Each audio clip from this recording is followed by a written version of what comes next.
Hello, Book Thinkers family. Today's book tip is going to come from a book that I just finished up. Life in 20 Lessons by author Meyer. What a funeral guide discovered about life from death. So when Chris reached out to me, he said, hey, I wrote this book. I'd love for you to read it and review it. And when I looked at the title and when I looked at the subtitle, I said, that's a book for me.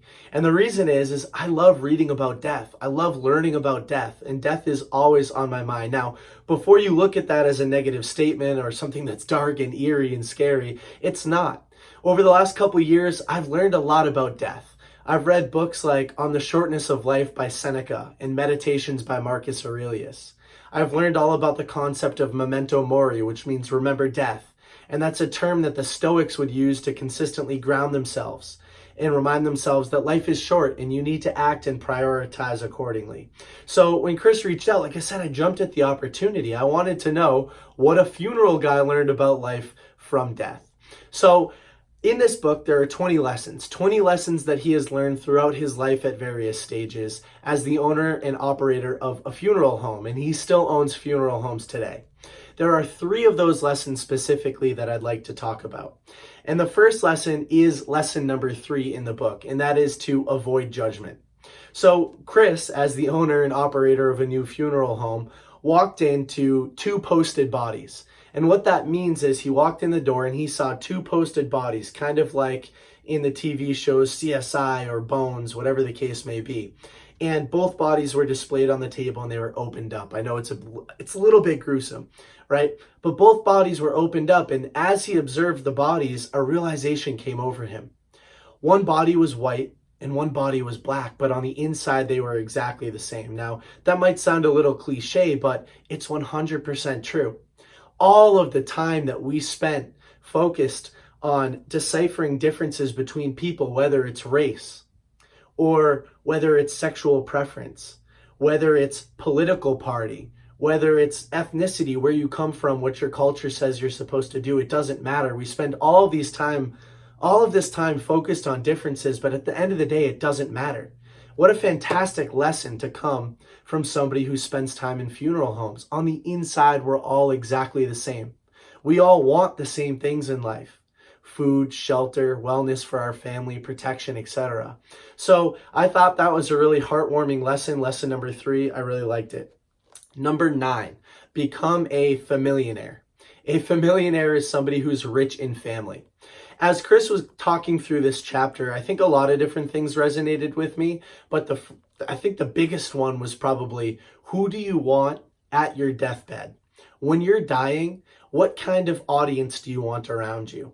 And if you can spend the time nurturing a fantastic family, it's funny how simple it is to have authentic interactions with your family members, yet most of us never do it. You never spend the time to have an authentic, genuine conversation with your parents. An adult conversation, that's something that a lot of people miss out on in life. So become a FamiliaNER. Practice that now, today. Reach out to your family members, interact with them, whether it's your friends or your family, they're all your family. And make sure that the people surrounding you when you're on your deathbed are loved ones and people that you've selected and chosen to interact with in a positive, authentic way. And then number 15. Number 15 also resonated with me because the title was Stop Worrying About Money.